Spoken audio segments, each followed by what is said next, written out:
दोस्तों हमारा आज का टॉपिक है structure and function of ribosome, यानी कि राइबोसोम की संरचना और कार्य। और ये टॉपिक लिया गया है आपके BSc first year first semester zoology के यूनिट सेकंड से। तो आप सभी जानते हैं कि जो राइबोसोम है एक प्रकार का सेल ऑर्गेनेल्स है, यानी कि कोशिका के अंदर पाया जाने वाला एक प्रकार का कोशिका का अंग है। और आपको बता दें कि राइबोसोम एक ऐसा सेल ऑर्गेनेल्स है जो कि सभी तरह की कोशिकाओं में देखने को मिलता है, चाहे वो प्रोकैरियोटिक सेल हो चाहे यूकैरियोटिक सेल हो। यहाँ पर मैं आपको बता दूं कि यूकैरियोटिक सेल जैसे कि आरबीसी और स्पर्म, इसमें आपको राइबोसोम देखने को नहीं मिलता। The ribosome seems to be smallest organelles. तो कोशिका के अंदर पाया जाने वाला जो सबसे छोटा सेल ऑर्गेनेल्स होता है वो होता है ribosome. Ribosome not bounded by the unit membrane, यानी कि जो राइबोसोम है ये एक प्रकार का ऐसा सेल ऑर्गेनेल्स है जिसके चारों ओर कोई भी मेम्ब्रेन नहीं पाई जाती। तो जैसे कि आपने माइटोकॉन्ड्रिया पढ़ा था, पेरोक्सिसोम पढ़ा था, तो उसमें आपने देखा था कि चारों तरफ लिपिड और प्रोटीन की बनी मेम्ब्रेन पाई जाती है, लेकिन राइबोसोम में प्रोटीन और लिपिड की बनी हुई कोई मेम्ब्रेन होती ही नहीं है। तो ये इंपॉर्टेंट पॉइंट है, इस पॉइंट को आप याद रखिएगा। चलते हैं अगले पॉइंट की ओर। अगला पॉइंट कह रहा है कि ribosome are belong to protein synthesis. तो प्रोटीन का जो कोशिका में निर्माण होता है वो किसके द्वारा होता है? वो होता है राइबोसोम के द्वारा। आपको बता दें कि राइबोसोम ऐसे स्मॉल पार्टिकल हैं जो कि राइबो न्यूक्लियो प्रोटीन के बने होते हैं, इसलिए इन्हें हम शॉर्ट में बोलते हैं RNP। आइए नेक्स्ट बात करते हैं राइबोसोम के डिस्कवरी के बारे में। तो सबसे पहले रॉबिन्सन और ब्राउन ने 1953 में सबसे पहले प्लांट सेल, यानी कि जो सेम की जड़ें होती हैं उनमें सबसे पहले राइबोसोम की खोज की थी। Ribosome form a part of fraction microsome, a term given by Albert Claude. तो एल्बर्ट कॉडे नामक एक वैज्ञानिक थे जिनका मानना था कि जो राइबोसोम है ये किसी भाग का टुकड़ा है, यानी कि एक पार्ट है, इसलिए उन्होंने राइबोसोम का नाम दिया माइक्रोसोम। तो इस तरह से देखा जाए तो एल्बर्ट कॉडे ने राइबोसोम के लिए टर्म यूज़ किया माइक्रोसोम। तो जंतु कोशिका में सबसे पहले इसे खोजने का श्रेय जाता है जॉर्ज एमिल पैलेट द्वारा, जिन्होंने कि 1955 में खोजा था। और राइबोसोम जो टर्म है वो भी दिया गया था पैलेट द्वारा। तो पैलेट द्वारा इस खोज के कारण राइबोसोम को पैलेट पार्टिकल्स भी कहा जाता है। आइए नेक्स्ट हम बात करते हैं राइबोसोम अक्रेंस की, यानी कि राइबोसोम कहाँ पाया जाता है। तो राइबोसोम प्रोकैरियोटिक सेल और यूकैरियोटिक सेल दोनों में पाया जाता है। और प्रोकैरियोटिक सेल में ये फ्री लिविंग होता है, यानी कि साइटोप्लाज्म में ही बिखरा होता है। वहीं अगर हम बात करें यूकैरियोट सेल की, तो ये यूकैरियोट सेल में ये दो प्रकार से पाया जाता है। एक तो फ्री स्टेट में पाया जाता है साइटोप्लाज्म में, जिसे हम बोलते हैं साइटोराइबोसोम। और दूसरा होता है कि ये कई सारे सेल ऑर्गेनेल से जुड़ा होता है, जैसे अगर माइटोकॉन्ड्रिया से जुड़ा है तो माइटोराइबोसोम, अगर प्लास्टिड से जुड़ा है तो प्लास्टिडोराइबोसोम, वहीं राइबोसोम से जुड़ा होता है तो राइबोसोम का नाम पड़ गया रफ इंडोप्लाज्मिक रेटिकुलम। तो जो ऑर्गेनेल से जुड़ा हुआ राइबोसोम है उसको हम बोलते हैं ऑर्गेनेल राइबोसोम। तो यूकैरियोटिक सेल में ये दो तरह के होते हैं, साइटोराइबोसोम यानी कि फ्री स्टेट में होते हैं, और दूसरा होता है ऑर्गेनेल राइबोसोम जो कि सेल ऑर्गेनेल से जुड़े होते हैं।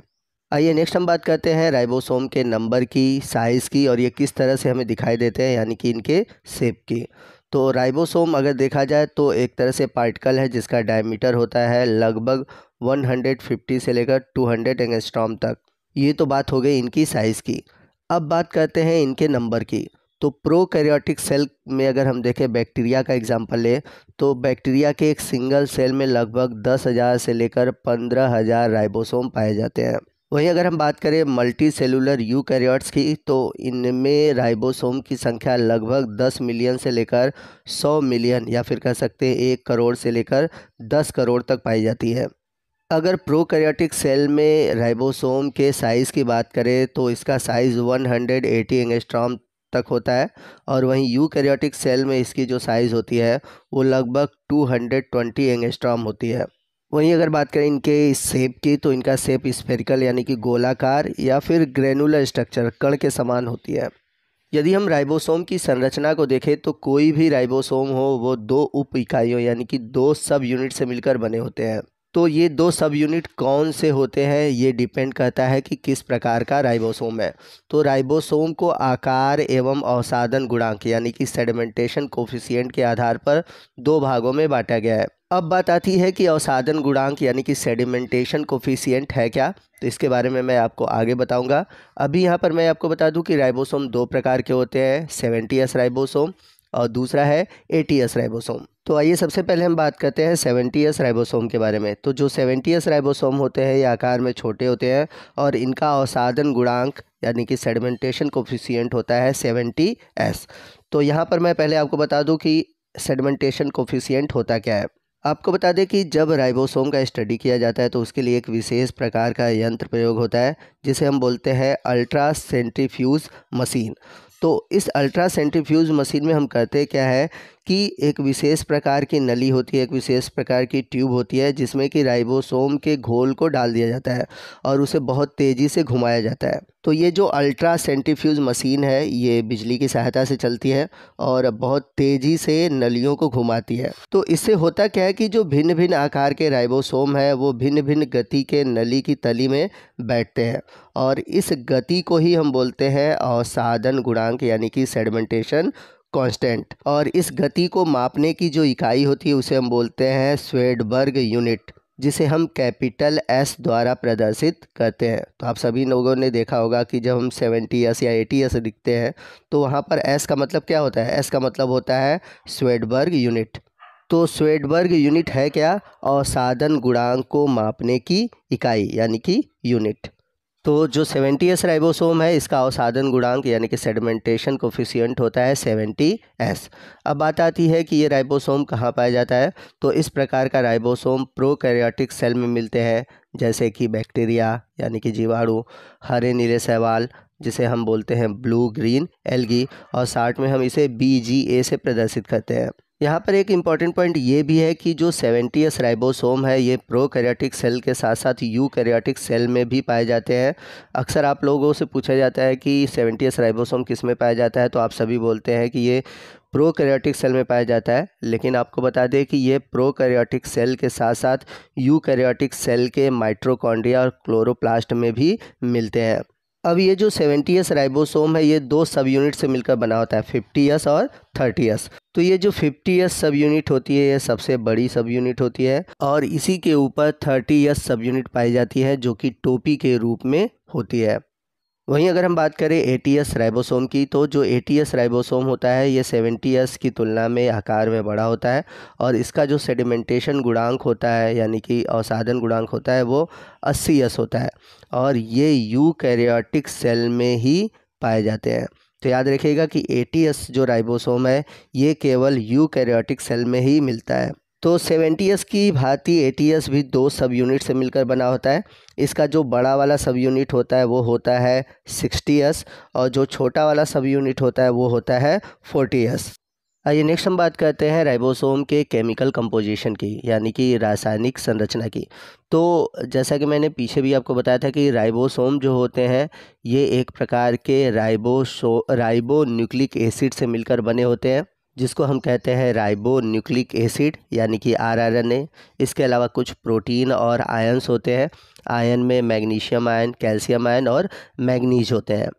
तो राइबोसोम में पाए जाने वाले मोस्ट ऑफ द जो प्रोटीन होते हैं वो एंजाइम की तरह काम करते हैं और प्रोटीन सिंथेसिस की प्रक्रिया में सहायता करते हैं। अब राइबोसोम में प्रोटीन कितना होता है, तो जो 70S राइबोसोम है उसमें लगभग 35 से 40% प्रोटीन पाए जाते हैं। वहीं 80S राइबोसोम में लगभग 55% प्रोटीन पाए जाते हैं। आइए नेक्स्ट हम बात करते हैं राइबोसोम के फंक्शन की यानी कि राइबोसोम के कार्य की। तो राइबोसोम का प्रमुख कार्य जो है वो है प्रोटीन संश्लेषण में सहायता करना, यानी कि राइबोसोम को कोशिका की प्रोटीन फैक्ट्री भी कहा जाता है, क्योंकि होता क्या है कि राइबोसोम कोशिका में सभी प्रकार के प्रोटीन और एंजाइम के संश्लेषण में या फिर कह सकते हैं निर्माण में महत्वपूर्ण भूमिका निभाता है। इसीलिए राइबोसोम को कोशिका की प्रोटीन फैक्ट्री कहा जाता है।